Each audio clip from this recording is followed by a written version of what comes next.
ప్రపంచవ్యాప్తంగా ఉన్నటువంటి సంఘము అనగా క్రీస్తు యొక్క సంఘమును సార్వత్రిక సంఘము అని పిలవాలి.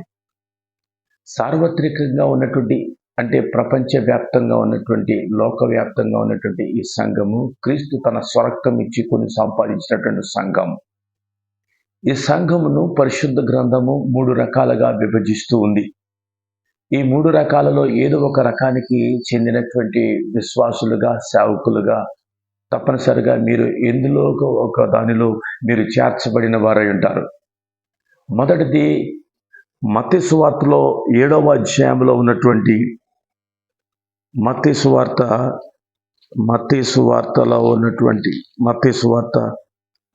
7వ అధ్యాయంలో ఉన్నటువంటి ఒక రకపు సంఘము. ఈ సంఘమును గురించి ప్రభువుల వారు యేసుక్రీస్తు ఏమంటున్నారంటే, ఇక్కడ మిమ్మలను నేను ఎన్నడను ఎరగను అన్నాడు. తర్వాత లూకా సువార్త 13వ అధ్యాయంలో అంటాడు, అక్కడ కూడా మిమ్మల్ని నేను ఎన్నడను ఎరగను అన్నాడు. తర్వాత మత్తయి సువార్త 25వ అధ్యాయంలో మరొక క్రీస్తు సంఘ స్వరూపమును కలిగి ఉన్నటువంటి మరొక విషయం ఉన్నది. అక్కడ కన్యకల గురించి 10 మంది కన్యకల గురించి బోధ మనం వింటూ ఉన్నాం. ఈ 10 మంది కన్యకలను గురించినటువంటి ఈ బోధలో ఉన్నటువంటి ఈ యొక్క 25వ అధ్యాయం మత్తయి సువార్తలో రాయబడినటువంటి సంఘమే సార్వత్రిక సంఘముగా పిలువబడి క్రీస్తు తన స్వరక్తం ఇచ్చి కొన్ని సంపాదించిన సంఘముగా అది ఎంచబడుతుంది. మత్తయి సువార్త 7వ అధ్యాయము 15వ వచనం నుంచి 29వ వచనం వరకు రాయబడినటువంటి సమాచారాన్ని బట్టి మనం అర్థం చేసుకున్నట్లయితే, ఇక్కడ అంటాడు, మిమ్మల్ని ఎన్నడను ఎరగనన్నాడు. ఎవరు వీళ్ళు? ఎవరిని ఎరగనన్నాడు? ఆ దినమందు అనేకులు నన్ను చూచి, ప్రభువా మేము నీ నామమున ప్రవచింపలేదా? నీ నామమున దెయ్యములను వెళ్ళగొట్టలేదా? నీ నామమున అనేకమైన అద్భుతములను చేయలేదా అని చెప్పుదురు. అప్పుడు నేను మిమ్మల్ని ఎన్నడను ఎరుగను, అక్రమము చేయువారులారా నా యొద్ద నుండి పొండని వారితో చెప్పుదును అని వాక్యము సెలవిస్తా ఉంది. అంటే ఇది ఒక గ్రూప్, 3 గ్రూపులుగా విభజింపబడుతున్నటువంటి ఒక గ్రూప్ ఇది. ఈ గ్రూపుల్లో ఉన్నటువంటి సంఘ కార్యకలాపాలు ఎలా ఉన్నాయంటే అంటున్నారు ఇక్కడ, నీ నామమున ప్రవచింపలేదా? నీ నామమున దెయ్యములను కొట్టలేదా? నీ నామమున అనేకమైన అద్భుతములు చేయలేదా అని ఇక్కడ వ్రాయబడుతూ ఉంది. దేవుడు ముందుగానే ప్రవచన రీతిగా దేవుడు తన నోట నుంచి పలిగిన మాట కొండ మీద ప్రసంగములో మొట్టమొదట ప్రసంగం ఇది. ఇక్కడ కొండ మీద చేసినటువంటి ఈ ప్రసంగము దేవుడు ముఖాముఖిగా క్రీస్తు తన స్వరక్తం ఇచ్చినటువంటి సంఘముతోనూ లోకముతోనూ మాట్లాడుతున్నాడు.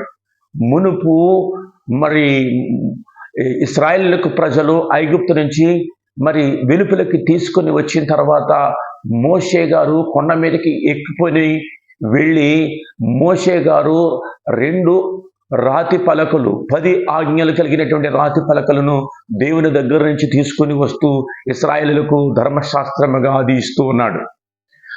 దేవుడే ముఖాముఖిగా ఈ రోజున ఈ యొక్క భూమి మీదకి శరీరధారిగా దిగి వచ్చి ముఖాముఖిగా మనతో మాట్లాడుతున్నాడు. మునుపు మోషే ద్వారా మాట్లాడిన దేవుడు, మునుపు తన ప్రజలతో మోషే ద్వారా మాట్లాడుతున్నటువంటి దేవుడు హెబ్రీ పత్రికలో రాయబడిన రీతిగా నానా సమయంలోనూ నానా రీతిగా దేవుడు మరి ప్రవక్తల ద్వారాను హెబ్రీ పత్రికలో రాయబడిన మాటను ఒకసారి నేను చదువుతాను.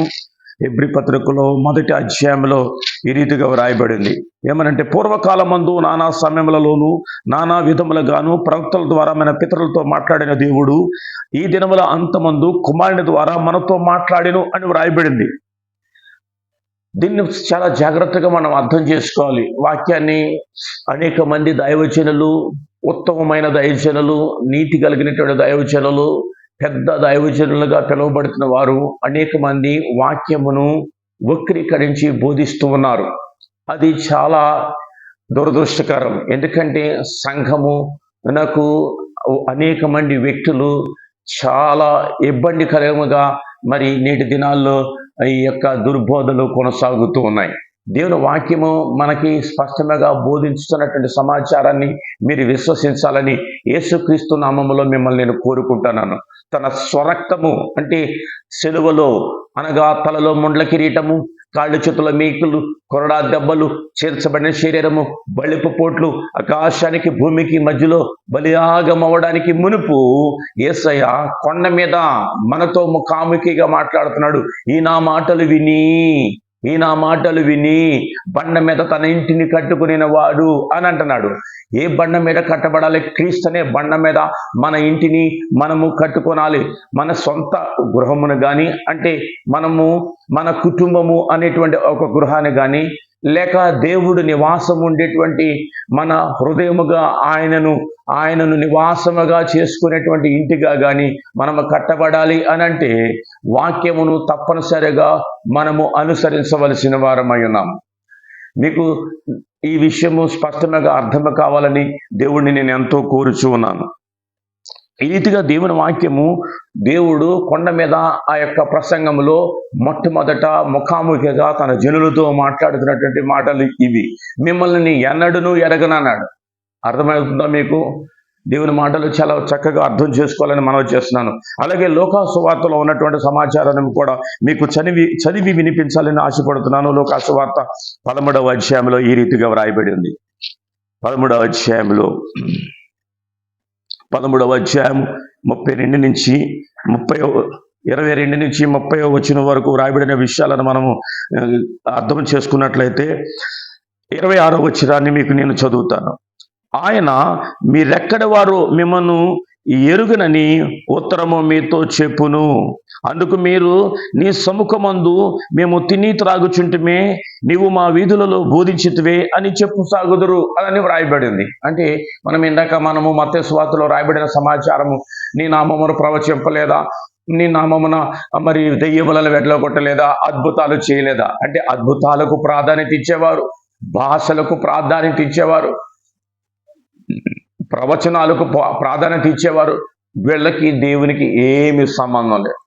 వారి బోధలన్నీ వాటి మీదే ప్రత్యేకమైన బోధలు వారు చేస్తున్నారు.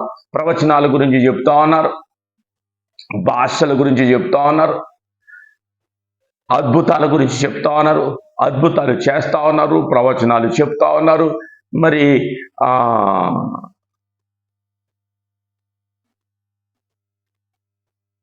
ఈ విషయాన్ని మనం చాలా జాగ్రత్తగా గమనించినప్పుడు మనం చాలా జాగ్రత్తగా అర్థం చేసుకోవాలి. వీటికి ప్రాధాన్యత ఇచ్చేవారు నీ దేవుడు ఎన్నడూని ఎరగడు. ఆ తర్వాత నీ సముఖమందు ఆయన అంటాడు, నీ సముఖమందు మేము తిని త్రాగుచుంటమే, నీవు మా వీధులలో బోధించితివే అని చెప్పసాగుదురు అని వ్రాయబడింది. వీధికో సంఘం, ఈ రోజుల్లో వీధికొక సంఘం అన్నది. అలా అంటున్నారు, మీరు మా వీధుల్లో బోధించినారు అని వాళ్ళు అంటున్నారు, నీ సముఖమందు మేము తిని త్రాగుచుంటిమే అని అన్నారు. ఏమి తిన్నారు? ఆయన శరీరాన్ని రక్తాన్ని తిని త్రాగుతున్నారు. ఆయన శరీరాన్ని రక్తానికి ప్రాధాన్యత ఇచ్చేటువంటి సంఘాలు కొన్ని ఉన్నాయి. వాటి కొరకే ఉపవాసం ఉండి 3 దినాలు అది తీసుకోవాలని, వాటిని ప్రతి ఆదివారం కూడా తప్పనిసరిగా తీసుకోవాలని, ఇలాగ అనేకమైనటువంటి రోగాలు, అనేకమైనటువంటి బోధలు మనం వింటూ ఉన్నాం. చాలా జాగ్రత్తగా మీరు గమనించండి. ప్రతి ఆదివారం రొట్టె వేయడానికి సంఘం కూడుకోవాలి, కానీ దాని కొరకే అంటే బ్రెడ్ బ్రేకింగ్ విషయంలోనే ప్రత్యేకముగా కట్టబడుతున్నటువంటి సంఘాల గురించి, తర్వాత బోధే ప్రాముఖ్యముగా చూస్తున్నటువంటి ఆ సంఘాల గురించి దేవుడు మాట్లాడుతున్నాడు. బోధ ఏమిటి బోధ? వీధి బోధలు చేస్తా ఉన్నారు, వీధి సువార్తలు చేస్తున్నారు. ఎందుకు చేస్తున్నారు? దేని కొరకు చేస్తా ఉన్నారు? నేను అర్థమవుతా ఉందా? వాళ్ళేమంటారంటే, మీరు మా వీధుల్లో మీరు మాకు బోధించారని చెప్తున్నారండి. ఇంటికి ఒక సంఘము, వీధికి ఒక సంఘము, ఈ రీతిగా కొనసాగుతూ ఉన్నాయి. వీళ్ళను కూడా దేవుడు మిమ్మల్ని నేను ఎరగను అని అంటున్నాడు. ఎందుకు ఆ మాట అనిపించుకోవాల్సి వచ్చింది? అయితే మత్తయి సువార్తలో 25వ అధ్యాయం మనం గమనించినట్లయితే ఈ రీతిగా మరి కన్యకల సంబంధమైనటువంటి విషయాలు మనం చూసినట్లయితే 25వ అధ్యాయంలో ఈ రీతిగా రాస్తా ఉన్నాడు. మనము 25వ అధ్యాయం 1 నుంచి 13 వచనాలు మనం పరిశీలన చేసినప్పుడు అక్కడ వ్రాయబడిన సమాచారం మనం చూసినట్లయితే 9వ వచనాన్ని నేను చదువుతాను. అందుకు 10వ వచనాన్ని వారు 11వ వచనాన్ని, అంతటా తలుపు వేయబడెను. ఆ తరువాత తక్కిన కన్యకలు వచ్చి, అయ్యా మాకు తలుపు తీయమని అడుగగా, అతడు మిమ్మను ఎరుగనని నిశ్చయముగా మీతో చెప్పుచున్నానెను. ఆ దినమైనను ఆ గడి అయినను మీకు తెలియదు గనక మెలకువగా ఉండుడి. ఇక్కడ 2 గ్రూప్స్లో, అంటే ఈ మత్తయి సువార్త 25 అధ్యాయంలో 2 గ్రూప్స్ ఉన్నాయి. ఈ 2 గ్రూపులు, ఒకటి కన్యకల, అంటే బుద్ధి కలిగిన కన్యకలు, బుద్ధి లేని కన్యకలు. 5-5గా అక్కడ మనకి కనబడుతూ ఉన్నట్లుగా మనము భావిస్తాం. చాలా జాగ్రత్తగా గమనించాలి, చాలా జాగ్రత్తగా అర్థం చేసుకోవాలి. ఇది సార్వత్రిక సంఘముగా పిలువబడుతుంది, ఎంచబడుతుంది. ప్రపంచ వ్యాప్తంగా ఉన్నటువంటి ఈ సంఘములో, ఈ పరిచర్య విధానంలో ఇక్కడ భాషలకు తావులేదు. భాషలు ఉన్నాయి, స్వస్థతలకు తావులేదు. స్వస్థతలు ఉన్నాయి, ప్రవచనాలకు తావులేదు. ప్రత్యేకమైనటువంటి బోధలు వాటి గురించి లేదు. ఇక్కడ అద్భుతాలు ఉన్నాయి, కానీ వాటిని గురించి ఆ పేరు చెప్పుకుని బతుకు వాళ్ళు ఎవరు ఎక్కడ లేదు. నీ సముఖమండు మేము తిని త్రాగుచుంటిమే అంటే ఆ తిని త్రాగినంతసేపే వారి జీవితాలు దేవునికి చాలా నమ్మకంగా ఉన్నట్లు నాటకీయముగా వ్యవహరిస్తూ ఉన్నారు. అలాంటి పరిస్థితులు ఇక్కడ లేవు. నీవు మా వీధులలో బోధించితివే అంటే అలాంటి కార్యకలాపాలు ఇక్కడ మనకి కనిపించును. ఇక్కడ వీళ్ళు